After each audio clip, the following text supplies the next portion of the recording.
When Chelsea discovered the affair, it wasn't the betrayal that destroyed her. It was the woman. Young, magnetic, mysterious. The kind of woman who could pull a married man out of his own life with a single glance. While most wives would confront, divorce, or at least scream, Chelsea did something else, something darker. She studied her. She learned her name, her job, her family. Then she created a fake profile and slid into the woman's DMs, pretending to be a client, a friend, even a stranger offering opportunity.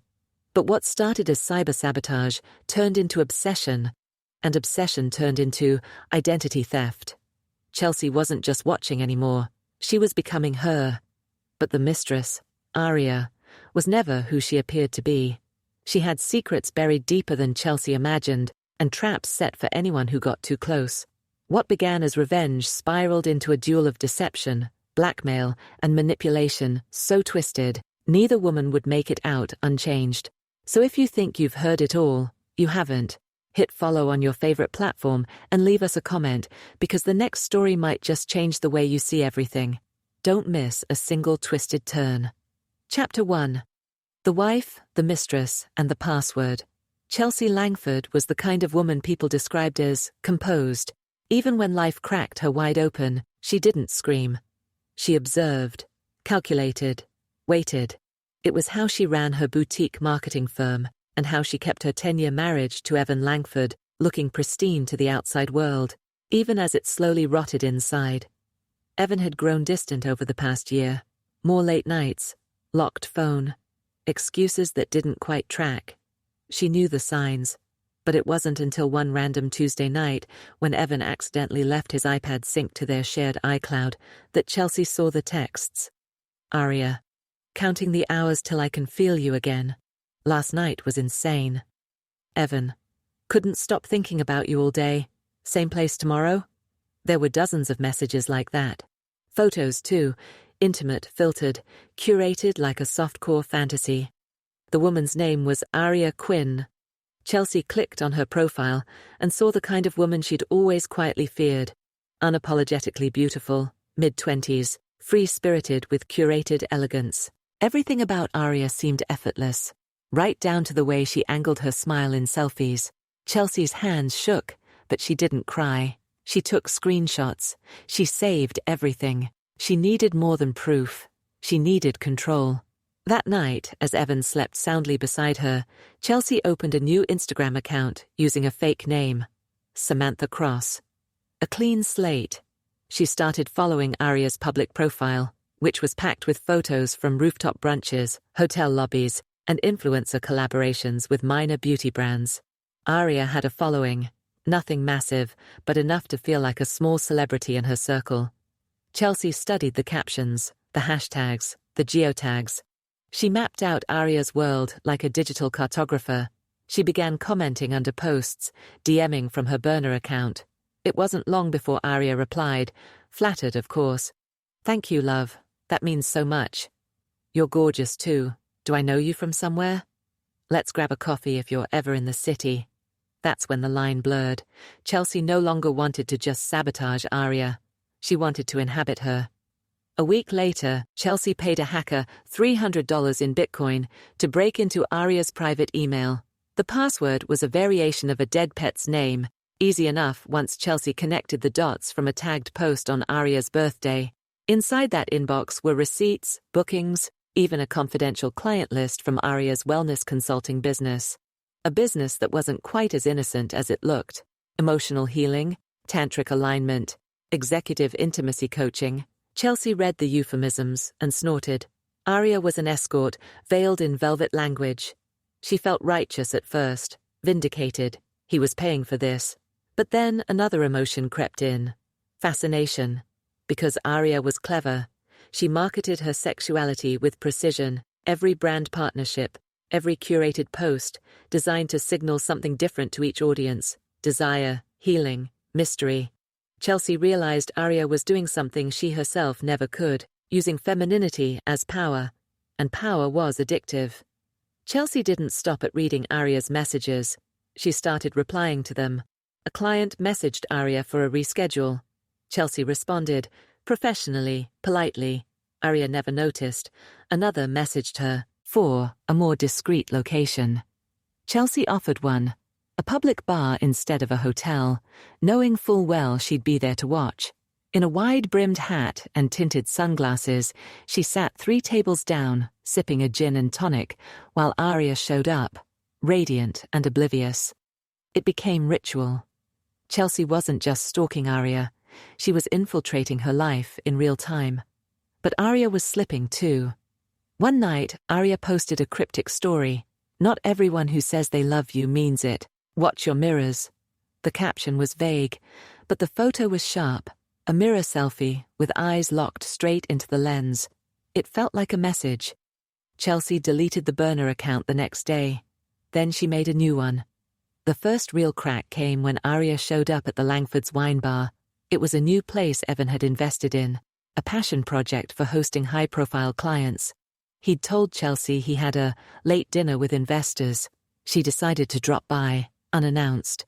Just to confirm her suspicions, she wore a sleek black dress and heels tall enough to intimidate.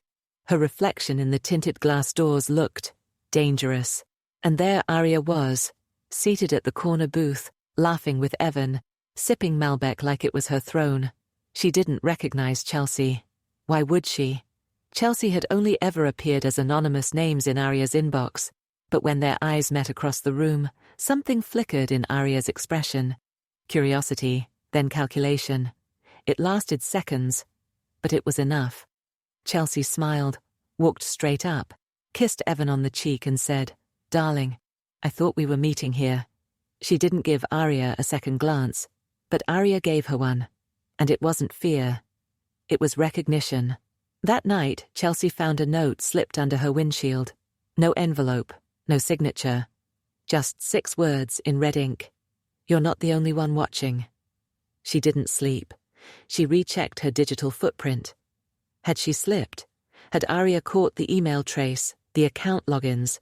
She burned the burner phones, switched IPs, but the paranoia remained.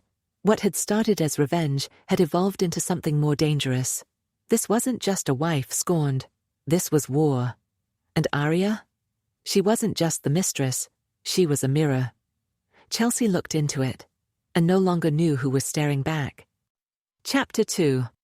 The Game Beneath the Glass. Chelsea Langford never believed in karma, but now it felt like karma believed in her. After the note appeared under her windshield, her perfectly curated control began to fracture. She double-locked the doors at night. She covered the cameras on her laptop. She couldn't tell if Arya was bluffing or winning. And then came the emails. They were anonymous, untraceable. The first was a single image, a cropped screenshot of the Samantha Cross profile she'd used to infiltrate Arya's DMs. The subject line read, "Your mask is slipping." The second email followed an hour later, a video. Chelsea clicked. It was Arya, seated on a velvet sofa, speaking directly to the camera. "Some women use lies to get attention. Others use them to survive," she said calmly. "But when someone tries to steal your identity, invade your life, and weaponize your work, well, there's a price." Chelsea froze. This wasn't a general PSA. This was a message for her, and Arya wasn't scared. She was hunting. The next day, Chelsea received a call from a client, one of her biggest, an ethical cosmetics company based in London. "We've had a troubling tip-off," the rep said cautiously. "Your name's come up in a report about digital harassment. Someone's alleging you impersonated them, accessed private data, and used your position to stalk and sabotage." Chelsea's mouth went dry. "That's absolutely false." "We're not making any decisions yet," the voice said. "But you understand we have to suspend all active contracts pending resolution." She hung up, hands trembling. This was Arya's doing. But how? How had she traced it back? Unless Arya had been watching her too. Chelsea returned to her office building, heart pounding. Her assistant Marcy was gone for the afternoon. She walked in to find her laptop open, a sticky note on the screen. "Security issue. IT stopped by, rebooted, and ran a scan." Chelsea didn't believe in coincidence anymore. She grabbed the laptop, drove straight to a private data forensics firm downtown, and paid an obscene rush fee. The technician, a pale guy named Logan with nicotine fingers, called her 90 minutes later. "Your system was compromised," he said. "But not with standard malware. This was targeted." "By who?" He shrugged. "Whoever it was mirrored your activity. They didn't just spy, they copied. Emails, schedules, browser data. They even accessed your synced devices remotely. Could have been gathering intel for weeks." Chelsea's throat tightened. "Is there a name?" He paused. Only one login attempt used a real IP before switching to VPN. "You recognize the name A. Quinn?" Chelsea nearly dropped the phone. She had underestimated Aria. This wasn't just a reckless mistress. This was someone who thrived in shadow, a predator wrapped in silk and sex appeal. Chelsea tried to imagine what else Aria had taken. Photos? Family contacts? Had she gone after Evan too? That night, she confronted him. "I know you've been lying," she said, staring him down in the kitchen. "But she's not who you think she is." Evan looked up from his drink. "Who?" "Aria." He flinched. "She's not just some side fling," Chelsea said. "She's dangerous." He scoffed. "You don't know her." "I know she hacked my life." Evan paused. "She told me you were stalking her." "Of course she had." Chelsea laughed bitterly. "And you believed her?" Evan didn't answer. That silence hurt more than the affair. 2 days later, Chelsea received a package. No return address. Inside was a single object, a broken mirror, its center spidered like a gunshot wound. Taped to it was a Polaroid. Aria and Evan. In bed. Evan asleep. Aria looking directly into the camera, middle finger raised, red lipstick smeared across her grin like blood. Chelsea crushed the photo in her hand. This was no longer about betrayal. It was about power. And Chelsea had nothing left to lose. She called the hacker again. "I need access to her cloud drive," she said. The voice on the other end hesitated. "I don't usually go back into the same target twice. Too risky." "I'll double your rate," he agreed. 2 days later, she had everything. Messages, audio files, hidden folders, even deleted voice memos. Most of it was boring. Logistics, shopping lists. One folder, however, was titled Sirens. Inside were recordings, dozens. Each began with a male voice, nervous, flirty, seductive, sometimes crying. Some of them sounding scared. And Aria's voice, calm, sultry, in control. "You know what I want. I need you to wire the money first. If you tell your wife, I'll show her." Everything. Chelsea's blood ran cold. These weren't clients. These were victims. And Aria wasn't just a mistress. She was a manipulator, a blackmailer, a predator. Chelsea's obsession hadn't just uncovered an affair, it had exposed a criminal. She made a plan. She couldn't go to the police, not yet. She had impersonated Aria, accessed accounts illegally. Any exposure would take her down too, so she needed a trap. She reached out to Aria, this time not as Samantha Cross, but as herself. The message was blunt. "I know everything. The recordings. The money. Let's talk. Face to face. No more games." No reply. 3 hours passed. Then, "Tomorrow, 8 p.m., 45 Charles Street. No cops, no cameras, just us." It was a rooftop bar, empty on weeknights. Private, high above the noise, perfect for a showdown. The sky was steel grey the next evening. Rain threatened, but didn't fall. Chelsea arrived early, dressed sharply, leather gloves, hair pinned back. She took the far seat, back to the wall, eyes on the door. Aria arrived at 8:05. A vision in crimson silk, hair wet from the mist, no makeup. Just sharp eyes and a smile like a blade. "You look tired," she said, sliding into the seat across from her. Chelsea didn't blink. "You're a sociopath." Aria raised a brow. "Big word for a woman who impersonated me." "I didn't blackmail anyone." "No," Aria said, sipping her drink. "You just pretended to be someone else online, invaded my privacy, manipulated my business. I'm sure a judge would find that very different." Chelsea leaned in. I have your recordings. Silence. Then Arya smiled wider. You listen to them. You're exploiting vulnerable men. Grown men who pay for pleasure, Arya said coolly, who beg to be used, who sign NDAs, who lie to their wives and then cry when someone outsmarts them. That's not empowerment, it's extortion. It's survival, Arya said. And you're just like them. I'm nothing like you. Arya tilted her head. Then why do I see myself in your eyes? They sat in silence. The city buzzed below. Rain began to fall. Arya stood. She placed a small envelope on the table. This ends now. You stay out of my life. I won't burn yours. Chelsea opened it after Arya left. Inside was a flash drive and a note. Choose wisely. You get one truth or one weapon, not both. Chelsea didn't sleep that night. She stared at the flash drive. One truth, one weapon. What had Arya meant? Was this another trick? A virus? Or something worse? She made a decision. She'd plug it in. And if Arya thought she was the only one willing to play with fire, she was about to be very, very wrong. Chapter 3. The Woman Who Stole Her Own Life. Chelsea waited until morning. She made her coffee, locked the doors, pulled the curtains, and placed the flash drive in the middle of her desk like it might detonate. Arya had given her a warning, one truth or one weapon. But Chelsea wasn't sure which she wanted more, revenge or revelation. She plugged the drive in. It contained a single folder labeled I/O, input, output. Inside were 3 files. A video titled Confession 1 Move, a PDF named Client Ledger, off book. A password-protected file called Langford.mp4. Chelsea clicked the video first. It opened on Arya, sitting in what looked like a luxury apartment, speaking directly to the camera. This wasn't the confident silk-draped siren she had seen in selfies and on social media. This Arya looked haunted. My name is not Arya Quinn, she began. Pause. It's Emily Ray Morris. I changed it after New Mexico, after the trial. Chelsea leaned closer.